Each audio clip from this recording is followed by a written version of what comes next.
es el Cordero de Dios. Digno es el Rey que la muerte venció. Digno es el Cordero de Dios. Digno es el Rey que la muerte venció. Digno es el Cordero de Dios. Digno, digno. Gracias sublimes. Perfecto es tu amor. Tomaste mi lugar. Padre, gracias por este día, por tan precioso tiempo de comunión, de alabanza, por tanta provisión que tú nos das, Señor. Realmente nuestro corazón está totalmente agradecido.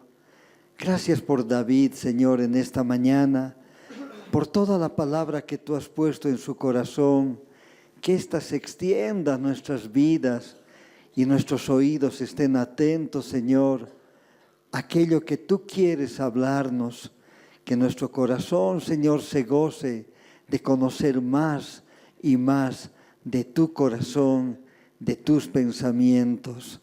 Bendecimos esta mañana en particular, en tu nombre, Señor. Amén. Bien, hermanos, buen día a todos. Buen día. Este tiempo hemos estado compartiendo Filipenses.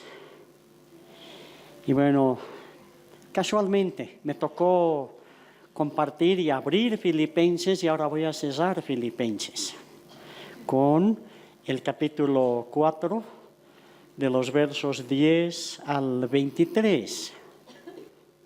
Qué hermosa epístola, hermanos. De verdad, qué hermosa epístola. En gran manera me gocé en el Señor de que ya al fin habéis revivido vuestro cuidado de mí, de lo cual también estabais solícitos, pero os faltaba la oportunidad. No lo digo porque tenga escasez, pues he aprendido a contentarme cualquiera sea mi situación. Sé vivir humildemente y sé tener abundancia. En todo y por todo estoy enseñado, así para estar saciado como para tener hambre, así para tener abundancia como para padecer necesidad. Todo lo puedo en Cristo que me fortalece. Sin embargo, bien hicisteis en participar conmigo en mi tribulación, y sabéis también vosotros, oh Filipenses, que al principio de la predicación del Evangelio, cuando partí de Macedonia, ninguna iglesia participó conmigo en razón de dar y recibir, sino vosotros solos. Pues a una Tesalónica me enviasteis una y otra vez para mis necesidades. No es que busque dádivas, sino que busco fruto que abunde en vuestra cuenta. Pero todo lo he recibido y tengo abundancia, estoy lleno, habiendo recibido de Epafrodito lo que enviasteis, olor fragante, sacrificio acepto, agradable a Dios. Mi Dios, pues, suplirá todo lo que os falta conforme a sus riquezas en gloria en Cristo Jesús. Al Dios y Padre nuestro sea gloria por los siglos de los siglos. Amén. Me voy a quedar ahí. Cuando empezamos la enseñanza de Filipenses, decíamos que el apóstol Pablo escribe la epístola a los Filipenses entre los años 61 y 63 después de Cristo. En ese tercer viaje misionero, que más o menos es entre los años 53 y 58, sigue la misma ruta del segundo viaje, pero se queda en Jerusalén. Estoy hablando de Pablo, donde es arrestado. Y es ahí donde probablemente Pablo escribe 1 Corintios desde Éfeso, 2 Corintios desde Filipos y Romanos escribe desde Corinto. Pasó 2 años en la cárcel de Cesarea y después lo llevaron a Roma. En el camino naufragaron. Quedó preso en Roma por 3 años. Es desde este lugar que escribe las cartas a los Efesios, Filipenses, Colosenses y a Filemón. Son conocidas como las epístolas de la cautividad, escritas desde la cárcel. La epístola a los Filipenses nunca dejará de ser un mensaje que expresa el gozo que debe existir en la vida del cristiano. Bajo cualquier circunstancia, hermanos, gozo. Aún frente a la muerte. Y lo vamos a demostrar.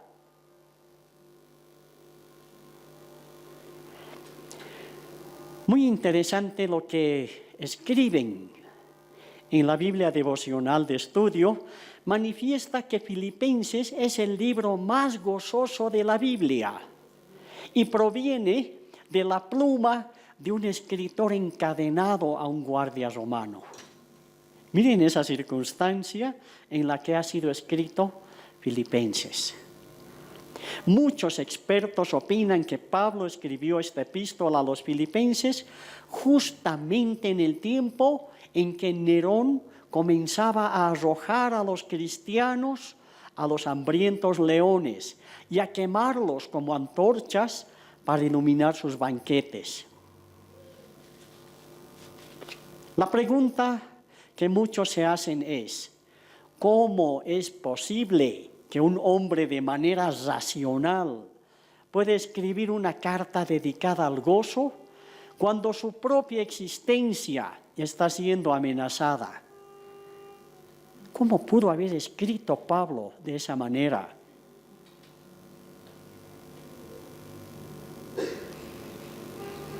Con mucho respeto y siempre con la admiración de un hombre que ha tocado los cielos para haber escrito de esta manera, podría decir que la respuesta a esta pregunta, y es que esto solo es posible cuando se mira todas las circunstancias a través de los ojos de Cristo. Solo podemos ver a través de Cristo y no haber perdido el gozo, aún en medio de las más grandes dificultades. El gozo no deja de ser cuando pensamos y tenemos presente que es el Hijo de Dios quien posó sus santos pies en esta tierra, sabiendo que aquellos a los que vino a salvar fueron ellos los que lo crucificarían y lo matarían. Aún así, el plan divino de salvación se llevó a cabo.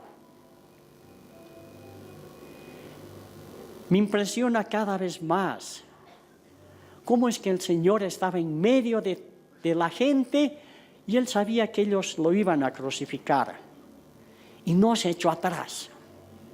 No dijo, no, con estos mejor ni me meto. No, fue adelante, poniendo la vista en la cruz. En la cruz. Si empezamos a escudriñar esta hermosa porción, teniendo en mente que en el momento en que estaba siendo escrita o escrito esta carta, es desde un lugar nada apropiado para un escritor. Posiblemente una tenue antorcha o una pequeña ventana que permite el ingreso de la luz casi de manera envidiosa. Es este lugar que no debió ser nada cómodo. Es más, y es posible que la humedad y el frío fueran parte del alimento de Pablo. todos los días. 3 años. De esa manera. Este guardia al cual estaba atado Pablo, le estaba ordenado no dejarlo hablar. Pablo era un peligro cuando hablaba, hermanos. Porque ese hombre hablaba y se convertía la gente. Los guardias se convertían. Pero una cosa tampoco pudieron hacer con Pablo y con los que aún lo visitaban, y ahí estaban sus discípulos. Parte de ellos escribieron las epístolas. Y es que Pablo también se pone a escribir. Qué manera de no estar quieto este hombre. Si le tapaban la boca, tenía sus manos ahí para escribir. Qué manera de amar a Dios. Y Él escribió para nosotros, para que hoy día leamos esta porción. Y lo escribió de una manera y en unas condiciones en las cuales nosotros posiblemente protestaríamos.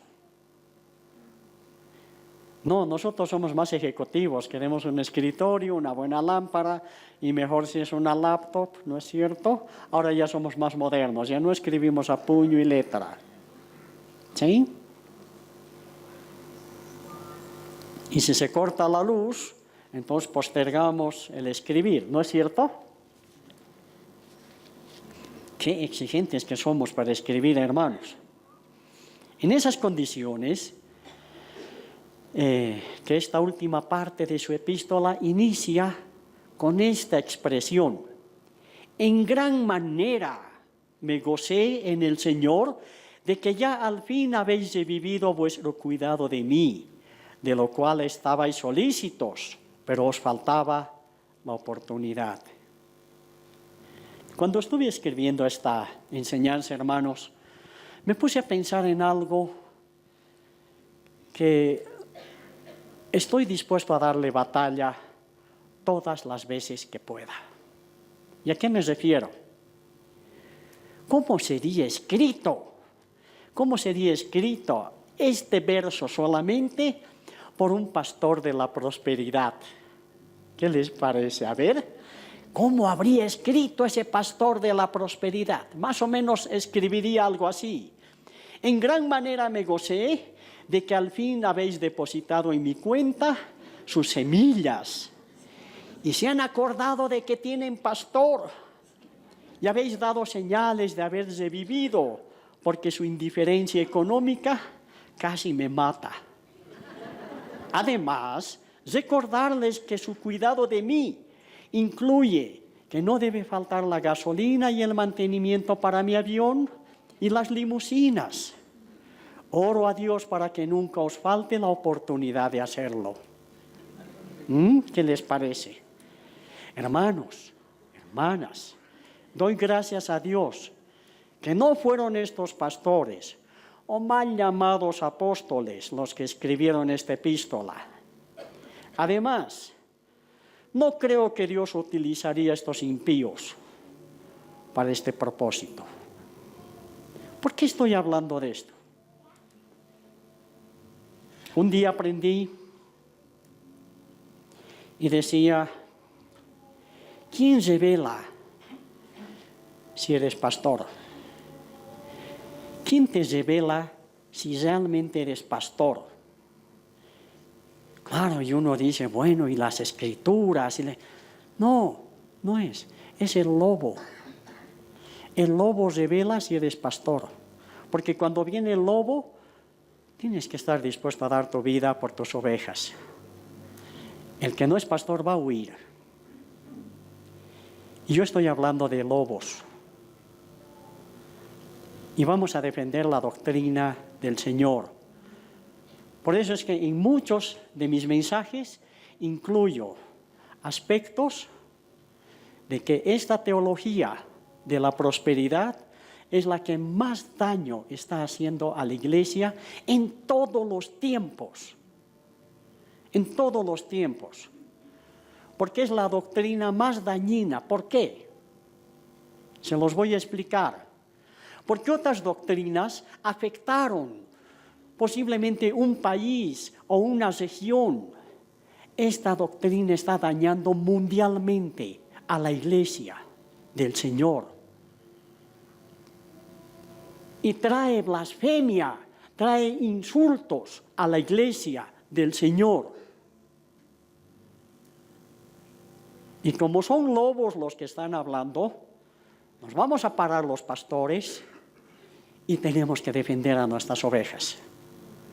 Hermanos, si alguno de ustedes todavía tiene la idea de que tiene que ir a sembrar, por favor arrepiéntase. No lo haga. Arrepiéntase. Y si lo ha hecho, también arrepiéntase. Puede ser por ignorancia, pero no lo haga, mi hermano. Está yendo en contra de las Escrituras y a satisfacer apetitos personales. La Iglesia está para dar gloria al Señor, no para exaltar a sus pastores. Los pastores somos siervos de ustedes, hermanos.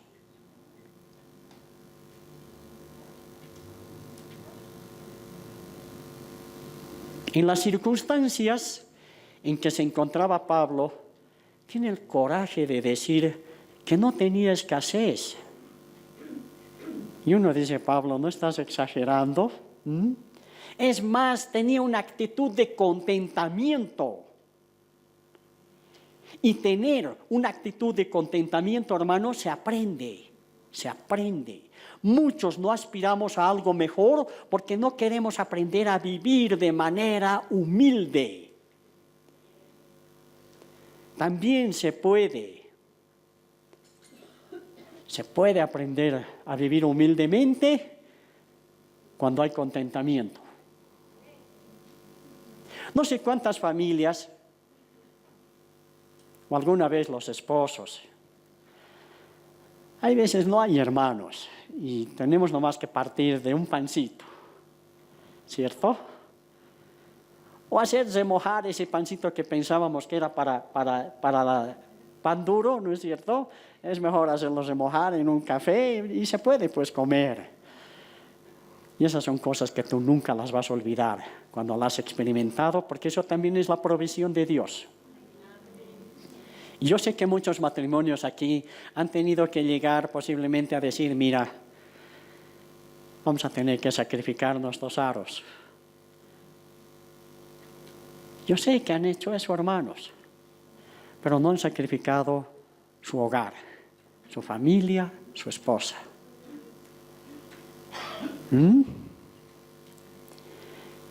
Contentamiento. Así es que si Dios quiere y nos da también abundancia, sepamos vivir con el mismo contentamiento. Hay personas que tienen y ni eso, hermano, los satisface. Qué increíble, hermanos, con nada se sacian.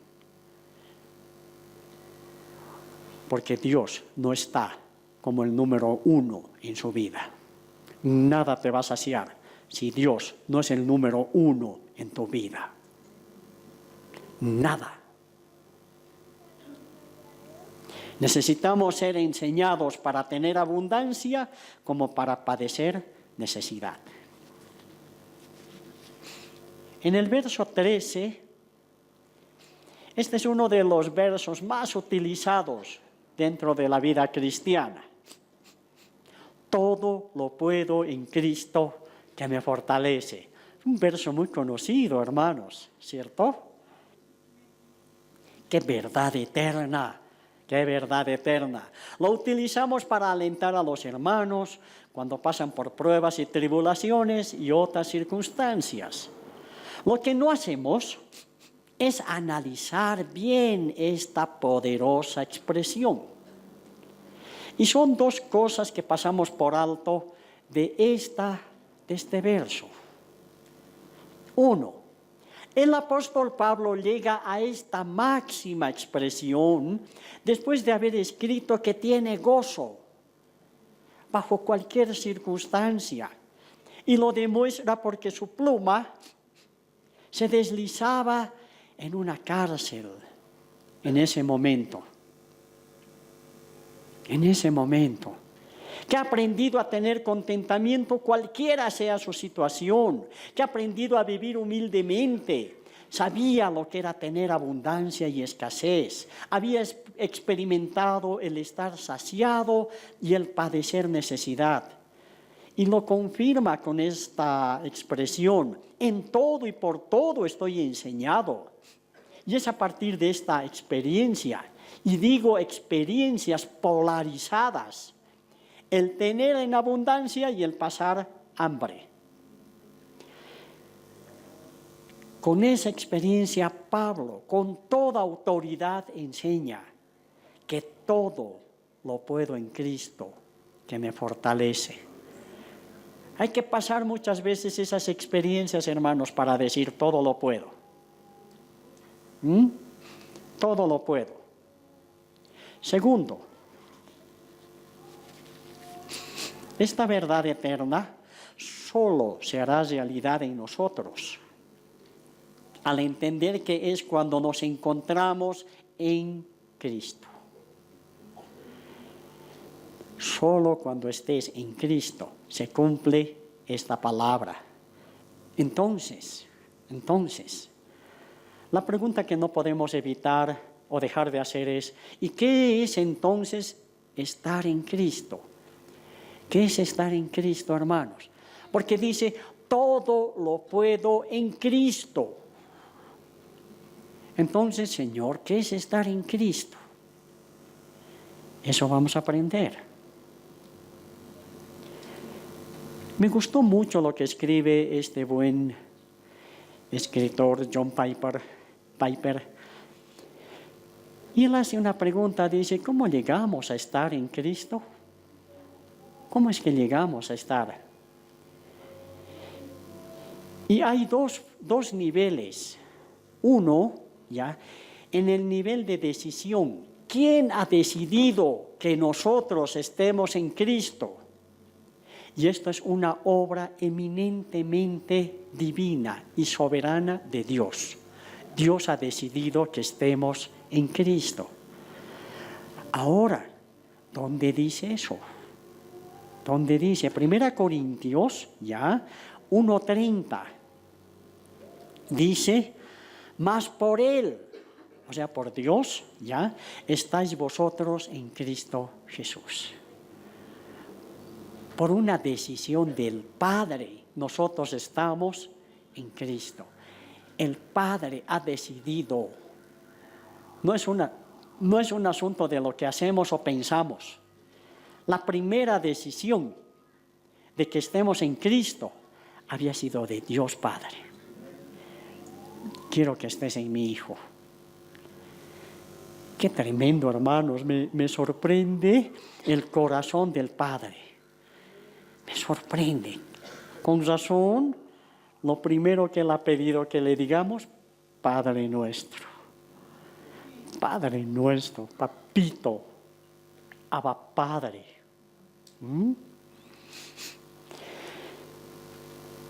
Y hay un segundo nivel de nuestra propia acción, o sea, nosotros. ¿Cómo intervenimos en esto? Ya el Padre ha decidido que nosotros estemos en Cristo. Ahora, ¿qué pasa con nuestra parte? Y es por medio de la fe. Efesios 3:17 dice: para que habite Cristo por la fe en vuestros corazones. La vida que vivimos en unión con su muerte y su vida, la vivimos en la fe en el Hijo de Dios. Es por fe, hermanos. Ahí puede estar la decisión de Dios, pero tú tienes que creerle al Padre, que Él nos ha puesto a ti y a mí en Cristo. Yo le creo, hermanos. Yo elijo. Es el mejor e inigualable lugar que Dios ha elegido para tu vida, para que tú te desarrolles dentro de tu vida cristiana aquí, en Cristo. Te voy a introducir en mi Hijo. Y uno dice: Señor, cada decisión tuya siempre se te ha ido la mano. Qué manera de amarnos. Qué manera de protegernos. Es en esta verdad maravillosa, ciertamente es una verdad maravillosa, saber que el Padre nos ha puesto en su Hijo Jesucristo. La unión con Cristo es la base del gozo eterno. ¿Y saben qué? Es gratis. No tenemos que hacer nada. El mundo está buscando gozarse y produce aún hasta fiestas religiosas, porque necesita generar. El Padre, al ponernos en Cristo, nos ha asegurado que bajo cualquier circunstancia que pasemos, el gozo va a seguir siendo lo que va a primar en nuestra vida. Ahora se entiende por qué Pablo, aún estando en la cárcel, aún atado a un guardia, empieza a escribir sobre el gozo. Porque este hombre había entendido dónde realmente estaba. No solamente estaba en una cárcel, estaba físicamente en una cárcel, pero su vida estaba escondida en Cristo Jesús.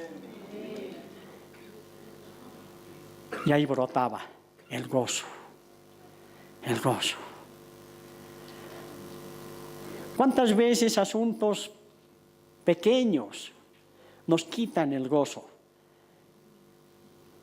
Y es porque nosotros no vamos a encontrar el gozo aquí afuera, va a ser en Cristo. Permanezcamos en el lugar donde Dios el Padre nos ha puesto.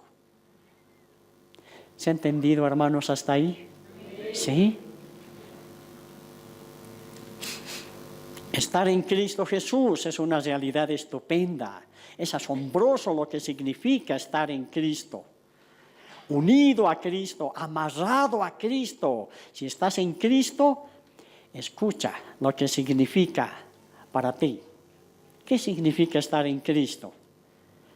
En Cristo Jesús, la gracia te fue dada antes de la creación del mundo. Antes de que el Señor crease todo, Él nos dio ya la gracia.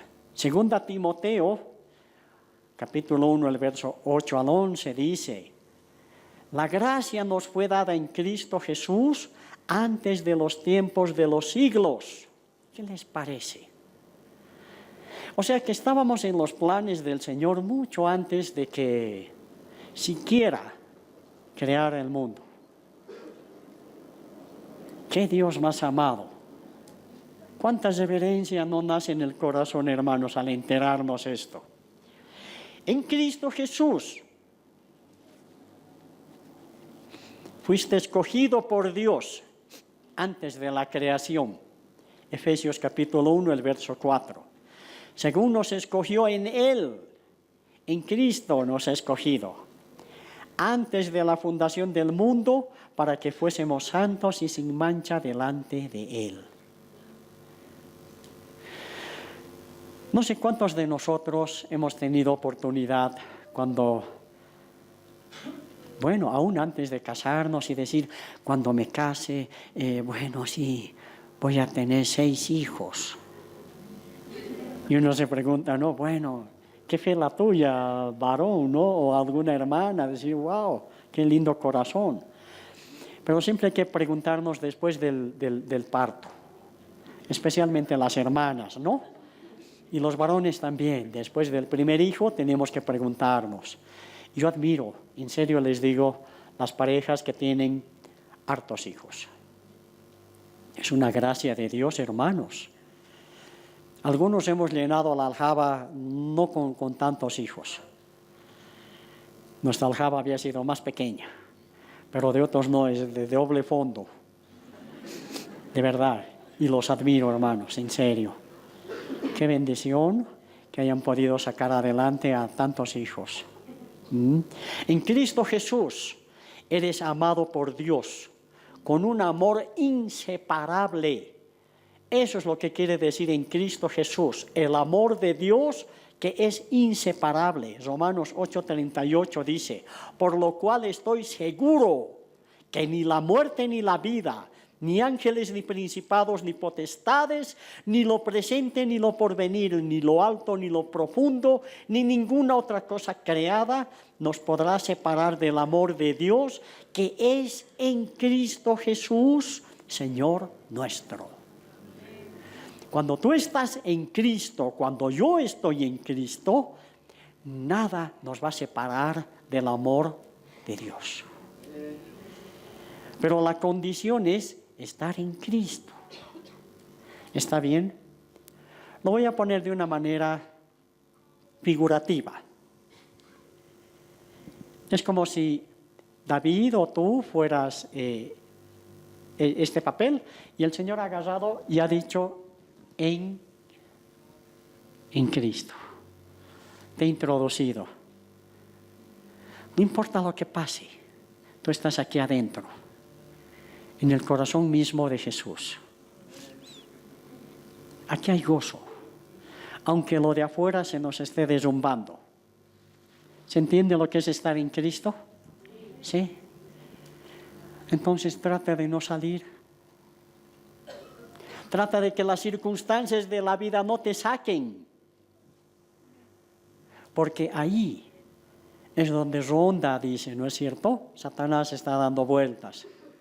Ahí.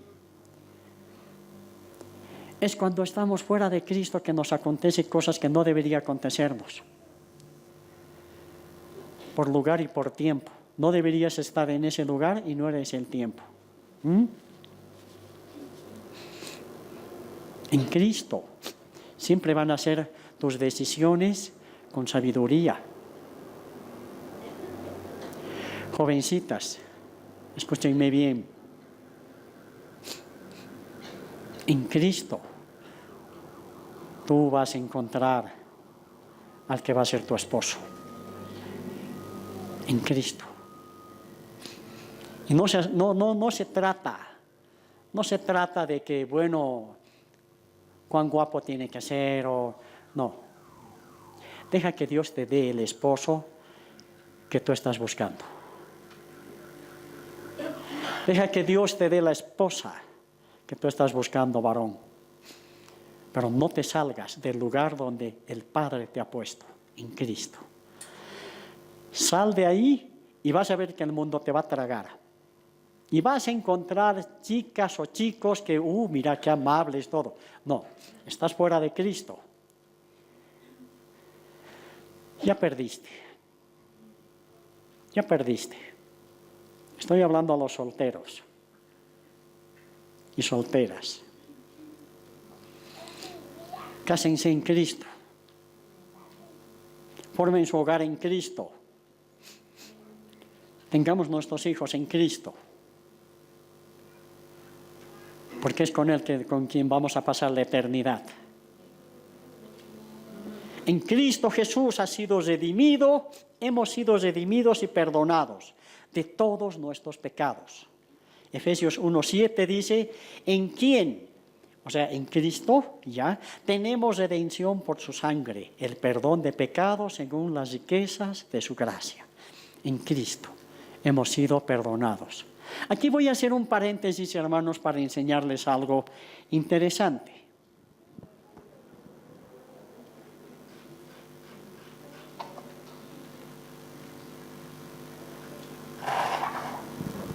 Muchas veces nosotros estamos y deseamos casi como utilizar la sangre de Jesús, pero ya casi como un amuleto, hermanos. Y la sangre de Jesús no es para eso. La sangre de Jesús tiene dos fines concretos.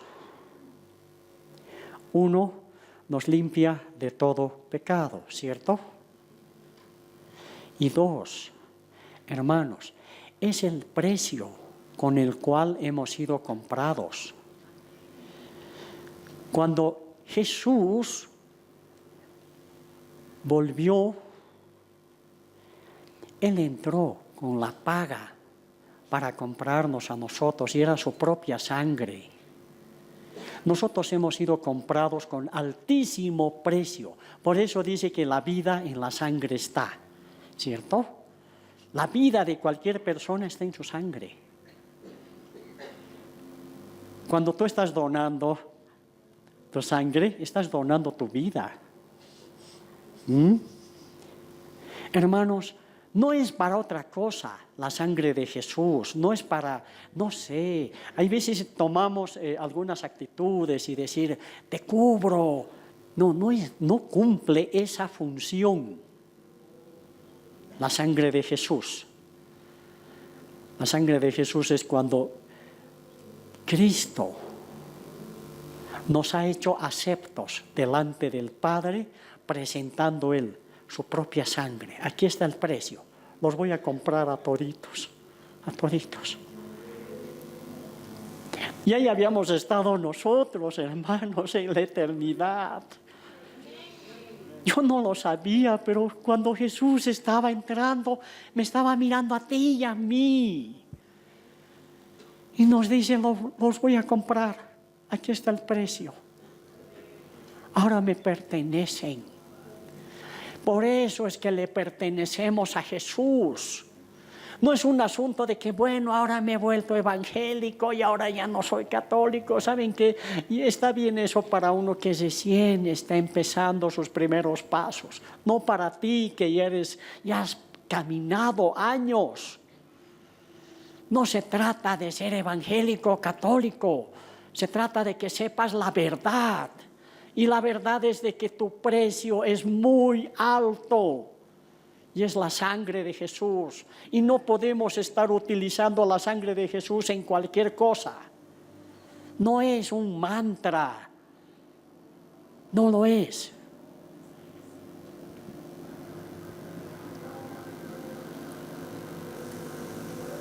En Cristo Jesús has llegado a ser una nueva creación y un hijo de Dios. En Cristo Jesús. 2 Corintios 5:17 dice, de modo que si alguno está en Cristo, nueva criatura es. Las cosas viejas pasaron, y aquí todas son hechas nuevas. Gálatas 3:26 dice, pues todos sois hijos de Dios por la fe en Cristo Jesús. En Cristo Jesús. La fe. Venimos a ser hijos de Dios, pero es en Cristo. ¿Se está entendiendo lo que es estar en Cristo, hermanos? La importancia es imprescindible. Nuestra vida cristiana tiene que ser desarrollada en Cristo. En Cristo Jesús ha sido sentado en los lugares celestiales, aun cuando Él vivía en la tierra. Efesios 2:6 dice, juntamente con Él nos resucitó y asimismo nos hizo sentar en los lugares celestiales con Cristo Jesús. ¡Qué tremendo! ¡Qué tremendo es este verso! ¿Cómo es que podemos estar aquí y estar en Cristo, allá en lugares celestiales? ¿Cómo es que puedes estar en dos lugares? Y es que el Señor te ha involucrado en Él también. Y Él ha venido y ha hecho morada en ti. ¡Qué relación más fuerte! Más fuerte. Impresionante. En Cristo Jesús, todas las promesas de Dios son sí para ti. Todas las promesas son sí, hijito, sí, hijito, sí, hijita. Toditas sus promesas. Pero en Cristo, en Cristo. 1 Corintios 1:20 dice, porque todas las promesas de Dios son en Él, sí, y en Él, amén.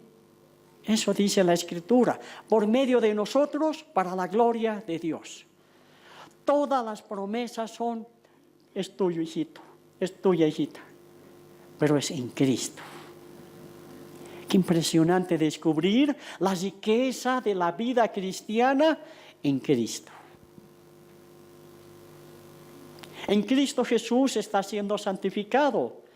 1 Corintios 1:2 dice, a la iglesia de Dios que está en Corinto, a los santificados en Cristo Jesús, llamados a ser santos con todos los que en cualquier lugar invocan el nombre de nuestro Señor Jesucristo, Señor de ellos y nuestro. Qué manera de haber riqueza en esto, hermanos, en Cristo. En Cristo Jesús, todo lo que necesitas de verdad será suplido.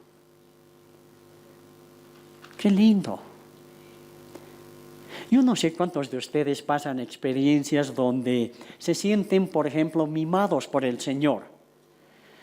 No solamente que el Señor te da, sino que hay veces como que te diera y te mimara.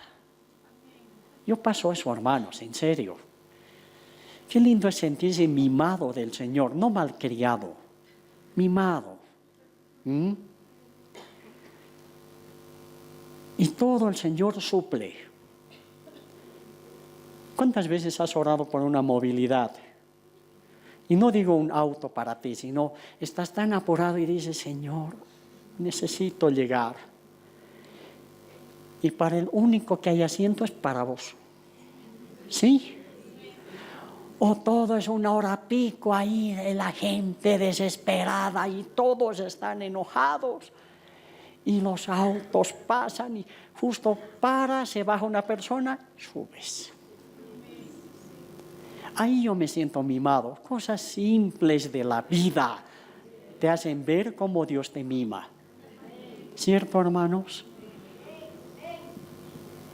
¿Y alguna vez has orado por ese viaje que hay veces uno dice, no, señores, yo no alcanzo ni loco?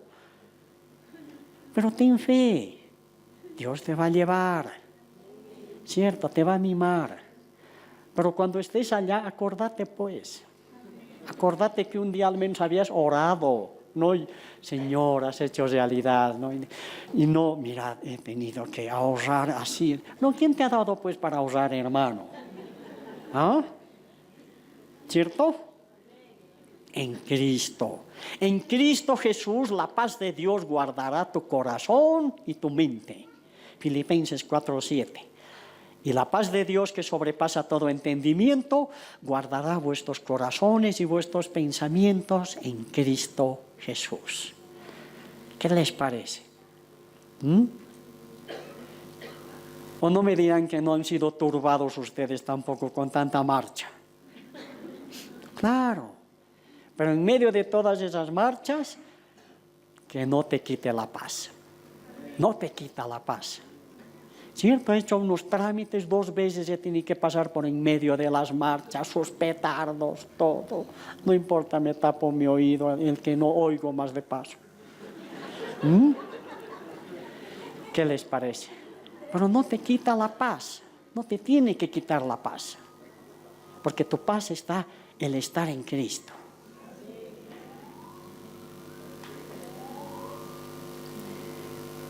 La otra mañana salí de mi casa y tengo un buen amigo y él es testigo de Jehová. Y resulta que él ya no toca pues mi puerta, porque sabe que claro, soy pastor, entonces pierde el tiempo. Entonces ya no toca a él. Pero cada que nos vemos así nos saludamos muy, muy cordialmente, ¿no? Él igual con su maletín ese día, yo salgo con mi maletín. Los dos con nuestros maletines, ahí nos vemos en la calle, hermanos. Y claro, nos saludamos muy amablemente, el testigo de Jehová, cristiano, ya él haciendo su trabajo, yo el mío. Y encima ese día justo estaba con 2 de mis Biblias en mi maletín, todo, yo veía su maletín también de él así lleno de, no sé, sus atalayas. ¿Ya? Y en el fondo de mi corazón he reído igual que ustedes. Les prometo, ¿no? Y decía, qué chistoso los dos con nuestros maletines, él predicando por un lado y yo estoy yendo a predicar a otro lado. ¿Cuál era la diferencia? ¿Cuál era la diferencia, hermanos, entre él y yo? Esa pregunta me he hecho.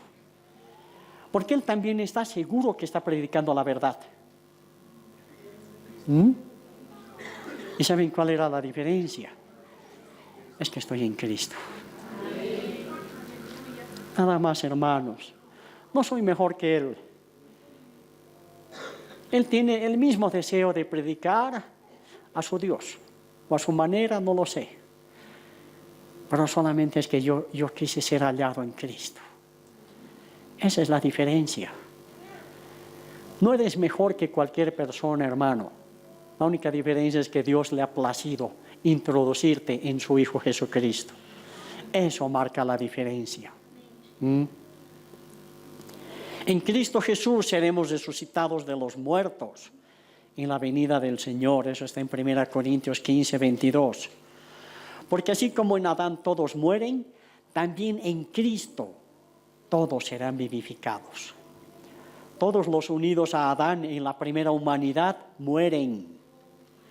Todos los unidos a Cristo en la nueva humanidad se resucitan para vivir otra vez. ¡Qué belleza, hermanos! Es para el Rey. El Rey nos ha involucrado en su muerte y en su resurrección. ¿Saben qué quiere decir eso? Igual, bautismo. Cuando los hermanos pasan por las aguas, ya no están pasando por el bautismo de Juan el Bautista, ya no. Ahora son bautizados en Cristo, en su muerte y en su resurrección. Eso es el bautismo, hermanos. ¿Es para perdón de pecados? Sí, pero es para muerte y resurrección. A ver, explícale eso a un bebé y dile, bautízate. Ahora se entiende por qué no hay bautismo para bebés. Porque tienes que tener una conciencia correcta de lo que estás haciendo. No estamos inscribiendo aquí, el que se bautiza aquí pertenece aquí. Jamás, esas son falacias. Errores. Si te bautizas, bautízate para el Señor y por el Señor. Porque es para Él. ¿Qué también es estar en Cristo, hermanos? Es el resultado de haber nacido de nuevo y que fuimos injertados en la vid verdadera. Eso está en Juan 15. Hermanos, Juan 15 es demasiado revelador. Juan 15 dice, separados de mí, nada podéis hacer. Y nos damos el lujo de decir, yo no necesito congregarme, manga de hipócritas. No necesito yo ir a la congregación. Qué pena, porque el Señor alimenta al cuerpo. Al cuerpo. Hermanos, no dejen de congregarse. Aquí no es un asunto de cuántos, de numerosos vamos a ser. Es un asunto de vida. El que yo lo vea a mi hermano es vida. Él me transmite vida a mí y yo debo transmitirle vida a Él. Por eso es que nos alegramos, mínimamente nos alegramos de estar juntos. En medio de todos los errores que cometemos en esto de estar juntos.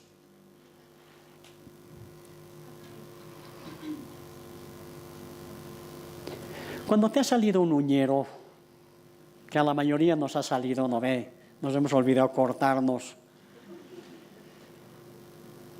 ¿Estás enojado con tu uña? ¿Cómo es? ¿Quién se enoja con su uña? Pero que crepamos, ¿cierto? Hay veces ya se cojear de paso. Peor si te pones tacos.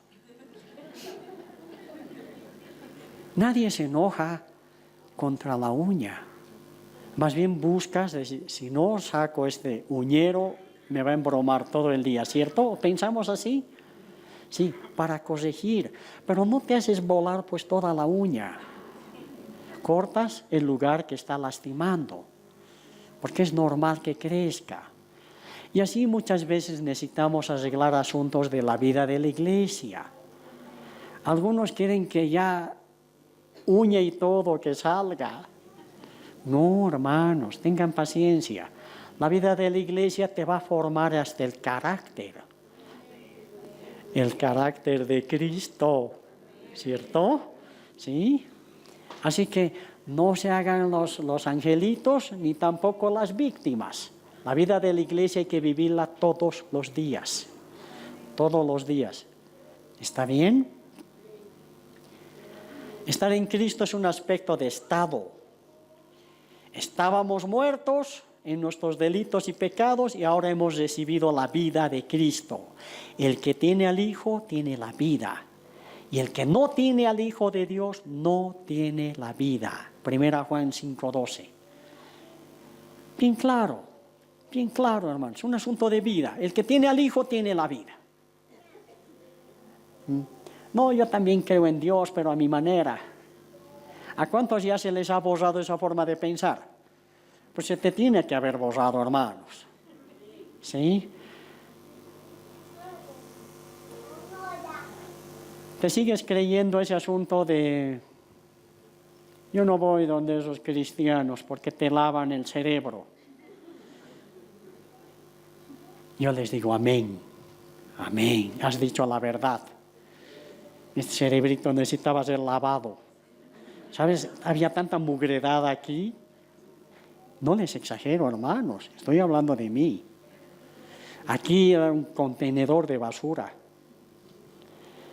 Y no creo que haya sido menos de alguno de ustedes, por si acaso. ¿No es cierto? Contenedores de basura, hermanos. Y encima nos dicen, te han lavado la mente y vos te enojas. ¿Sí? Más bien deberías decir, gracias. ¿Cierto? ¿Quién te ha revelado, viejo? Esto te tiene que haber revelado el Señor. Esto no se le ocurre así nomás a cualquiera. Vean cómo podemos cambiar una buena conversación con buenas respuestas. Buenas respuestas. Y eso es cuando eres hallado en Cristo Jesús. Ya no estamos peleando a quién tiene la verdad, a quién no tiene la verdad. No, el que tiene al Hijo tiene la vida. El que no tiene al Hijo no tiene la vida. Punto. ¿Dónde más quieres ir a discutir? Es un asunto de pertenencia, el estar en Cristo. Ahora pertenecemos a Cristo por cuanto ha pagado un alto precio por nosotros. Y dijimos que hemos sido comprados por su propia sangre. Pablo el apóstol continúa en el verso 14 y les da su calificación. El verso 14 es una calificación y les dice, bien hicisteis en participar conmigo en mi tribulación. ¿Cuántas veces no participamos de las tribulaciones de los hermanos? Es más, no nos metemos porque es suficiente con mis problemas. Solo algunas preguntas, hermanos, para ustedes. En este año, ¿a cuántos has visitado en la cárcel? ¿A cuántos has visitado en los hospitales? ¿Has participado con alguien en cuanto a dar y recibir? ¿Pudiste cubrir alguna necesidad de algún hermano? Preguntas, solo preguntas. ¿Te has involucrado en la vida de la iglesia, hermano? Porque esto es la vida de la iglesia. Así es. Hay veces que toca ir a visitar, anda a la cárcel. Visita a alguien.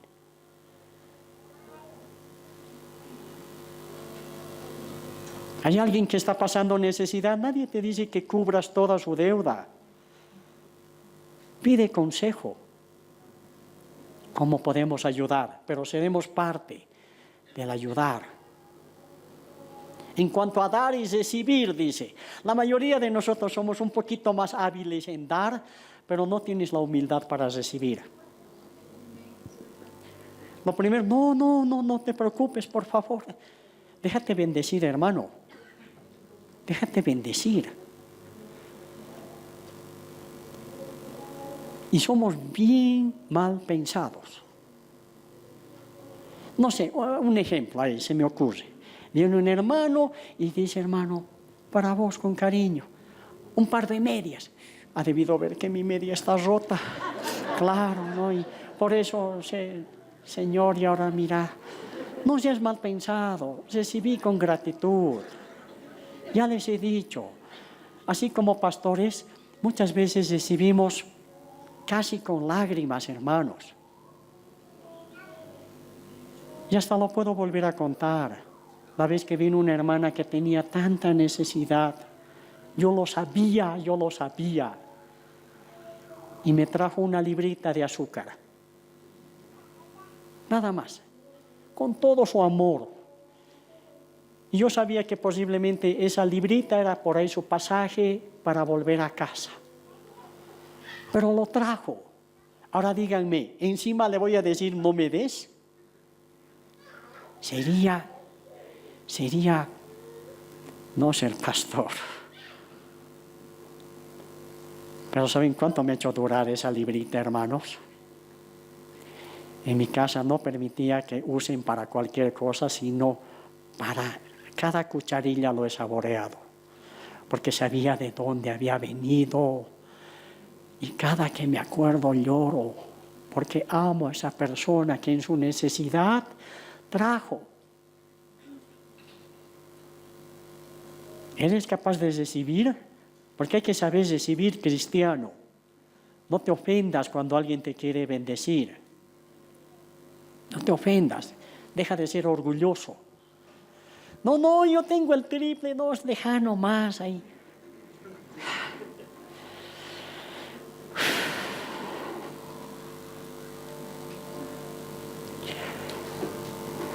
Esa es la vida de la iglesia, tan hermosa, tan hermosa. Estas son acciones que tienen que dejar de ser solo dádivas y convertirse en frutos agradables para Dios. Ten la seguridad que subirán como olor fragante a su presencia. Y es a partir de estas experiencias espirituales que podemos experimentar la provisión de Dios para nuestras vidas. Porque Dios simplemente y ciertamente suplirá lo que nos falta conforme a sus riquezas en gloria en Cristo Jesús. Deja que Dios utilice a los hermanos también, aún para suplir. Hay hermanos que dicen, hermano, Dios me ha mostrado que tengo que darte esto. Todo esto Pablo lo expresa de una manera libre, sabiendo que la etapa que le había tocado vivir en medio de un frío calabozo no sería impedimento para que su vida siga dando fruto agradable y abundante y que redunde en gloria por los siglos de los siglos para nuestro Padre Dios. Pablo sabe que su pluma podría seguir escribiendo más y más consejos venidos de la inspiración divina. Pero es tiempo de despedir. Y termina con una expresión que para nosotros ahora ya no debe ser desconocida. Saluda a los santos en Cristo Jesús. Es así como Pablo despide esta carta. Que Dios les bendiga también a ustedes, hermanos. Y todos nosotros seamos hallados en Cristo Jesús. Si tú no has entregado tu vida al Señor, yo te invito, ven aquí adelante. Y no es un asunto solamente de decir, ahora me he convertido, no. Es un asunto de vida. Pasar de muerte a vida. Eso es conversión. Pero cuando pasas a la vida, pasas a pertenecer a Cristo. Si antes éramos esclavos del pecado, ahora hemos venido a ser esclavos de Cristo. Nos gusta ser un poquito más técnicos y decir, no, mira, ahora soy su hijo, verdad, pero también eres esclavo de Cristo, del Rey. Pongámonos de pie. Saluda a los santos en Cristo Jesús. Todos los santos os saludan, y especialmente los de la casa de César. La gracia de nuestro Señor Jesucristo sea con todos vosotros. Amén. Así termina Filipenses. Y Dios nos permita las próximas enseñanzas van a estar dirigidas a aprender más sobre los salmos. ¿Sí? Y vamos a tener a Jorgito dando el puntapié inicial. Padre, gracias, porque nos has dado de tu Hijo Jesucristo, de tal manera, Dios, que esto ha satisfecho tu corazón, tus expectativas y, Señor, tu santidad. Que todos nosotros no solamente sepamos, sino que tengamos esa experiencia de ser hallados en Cristo Jesús. Aun si a nuestro alrededor el mundo se está desarmando, Señor, está con tantas aflicciones, dolores de parto, Señor, tienen. Nosotros seamos hallados como hombres y mujeres con una mente lúcida, pensando en aquello que es lo eterno.